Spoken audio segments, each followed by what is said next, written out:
আমার অনুভূতিটা বলার বাহিরে। আমি একটা গরিব গ্রাম থেকে উঠে আসা, একটা মধ্যবিত্ত ফ্যামিলি থেকে উঠে আসা একটা ছেলে।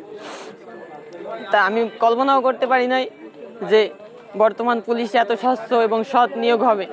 অনেক খুশি, একদম যেটা আশা করছিলাম যেভাবে মেধা হিসেবে চাকরি হবে ঠিক সেইভাবেই হয়েছে, কারো মাধ্যম ছাড়া।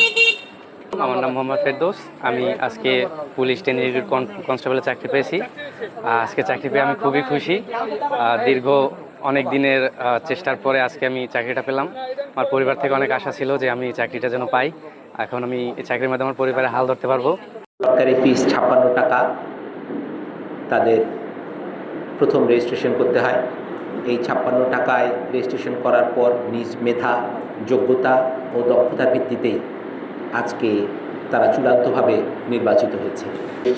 যারা খাতায় ভালো করবে, পরীক্ষার খাতায় যার নম্বর ভালো থাকবে, তার জন্য এই পরীক্ষায় নির্বাচিত হওয়া অত্যন্ত সহজ।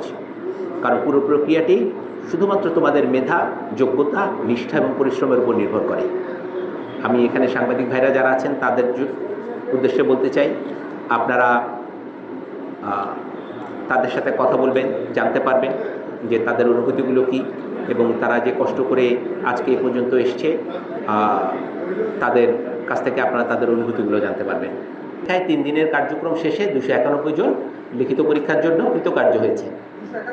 291 জন, তার মধ্যে একজন পরীক্ষায় অংশগ্রহণ করেননি, 290 জন পরীক্ষায় অংশগ্রহণ করেছেন। আপনারা জানেন যে লিখিত পরীক্ষা পুলিশ হেডকোয়ার্টার্স গ্রহণ করে। পুলিশ হেডকোয়ার্টার্সের বিশেষায়িত পরীক্ষক দল আছেন, তারা খাতা দেখেন। তারা খাতা দেখে 45 জন লিখিত পরীক্ষায় উত্তীর্ণ হিসেবে আমাদের কাছে পাঠিয়েছেন। আজকে বাই 45 জনই অংশগ্রহণ করেছেন।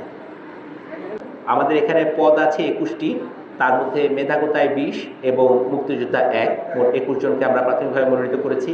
অপেক্ষমান তালিকায় আছে 4 জন।